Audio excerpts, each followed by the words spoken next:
Yeti, yeti, yeti. Okay, I'm gonna leave that in this time.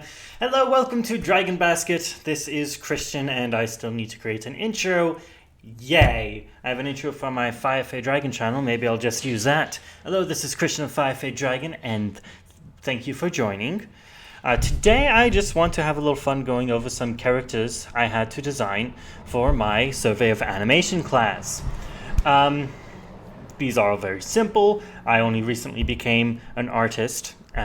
Still learning a lot of the drawing stuff, and I really love it. The purpose of this exercise, for the class was to do work on character design. Now, there are two similar things, character design and costume design. And what the teacher was basically saying is that anime is almost all about costume design. You have the very simple character, and there are variations to like size and height and gender, but they all have, pretty much all anime characters have the same character design.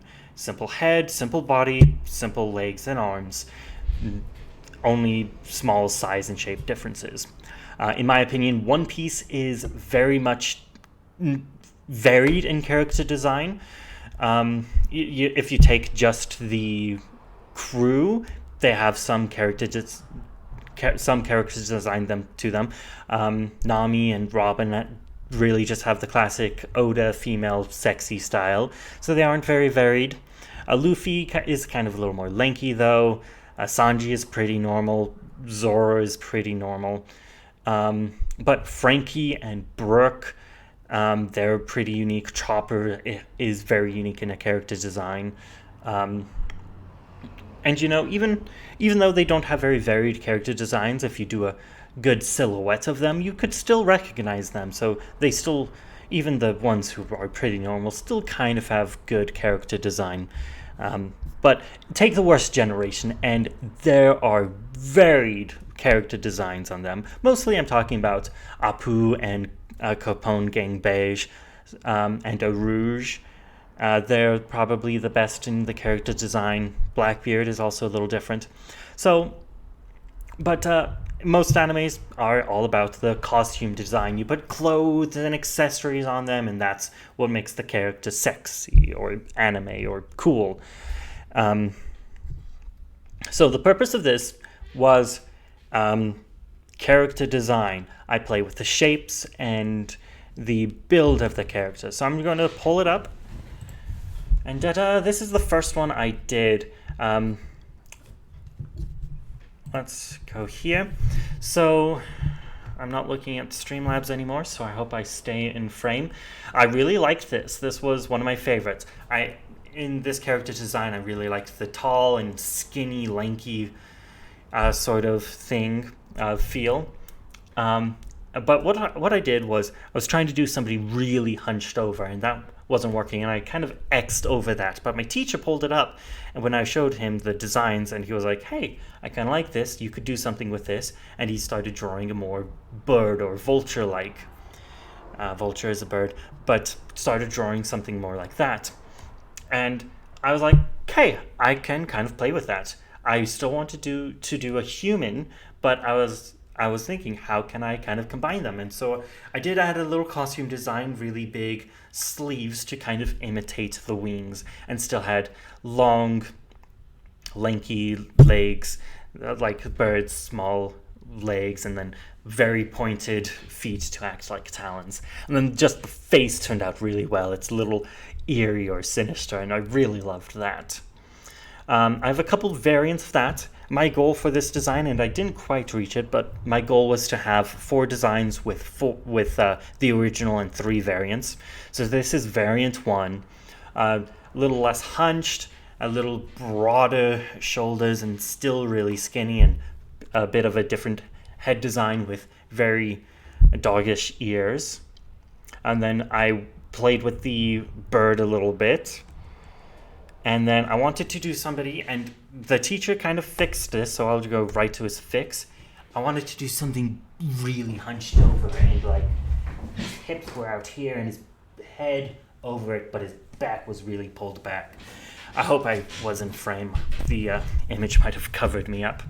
But yeah, just really long and lanky and very hunched. And teacher was really quick about this. He has pretty much 20 years of experience with animation, so he did really well. I have this.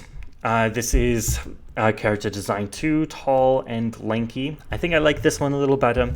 Thing is, it's just kind of an elongated normal human, kind of like, and it was also like somewhat like the Sheikah from Skyward Sword.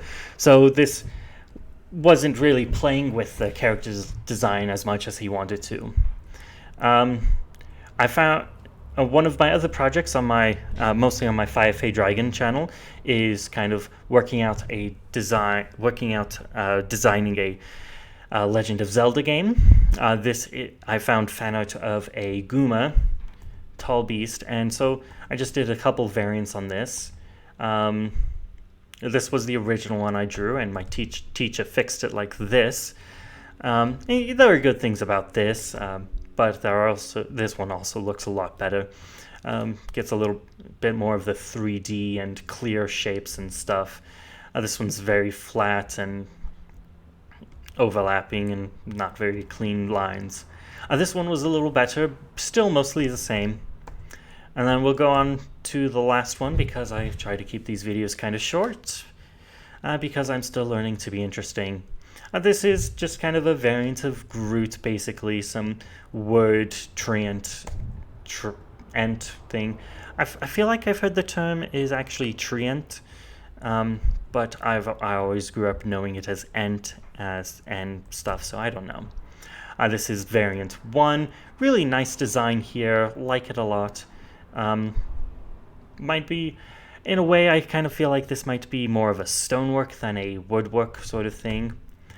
This goes back to wood, tall and lanky, and maybe a little vine-like. But then this one, the next project is going to be to animate a walk cycle for this guy. And like I explained in the last video, I did a walk through, and I was calling it a walk cycle. That was wrong. The walk cycle is going to be the character doing its cycle with the background moving to show it moving across the scenery instead of the character moving across the scenery. Anyway, so this is the character I am going to animate first, and for the class, I do plan on animating all of these because I really need to build up my portfolio and practice so I can try to make it into the actual animation program and not just the Survey of Animation class. But yeah, I just wanted to show this guy off. I think he turned out really well. I think it's great design. And then one of the things I liked is I also played with the feet a little more of gorilla hands, gorilla feet down there, or more like roots, because this is a variant of the treant sort of thing. And yeah, one last thing for the video, because I thought of it, and I am out of frame. Hello, frame. I mean, I'm kind of in frame, but I'm covered up. I'm letting myself get covered up. Anyway, so last thing, because I just kind of feel like it. I probably won't be all in frame, but I don't need that. I have the walk cycle planned out. So he's supposed to be big tree, heavy lumbering. So I kind of have him, so there's the contact pose, but then he does a really big down. And to get to the passing, he drags his foot on the ground. And then he kind of heaves up in the up a little bit and lofts, and then boom. And so the timing of this is probably going to be more like boom. And he just kind of has this really fast from up to contact pose. So the timing is going to be like contact and slow and down and slow, and then passing, he's rising back up to get into his little bit of a loft, and it's still slow, and then from up to contact again, just boom, and he slams with his weight. So yeah, that's what I plan to do. Thanks for watching the video all the way through. Leave comments and tell me how to be interesting, and I'll care, I guess, because I want people to see this. Yeah, this is Christian of Dragon Basket. Almost said Firefly Dragon because I don't have a proper outro for this channel yet. And I will see you... Yeah, I'm trying to post more often, at least twice a week. Probably need to do more like 3 or 7 times a week, and we'll see.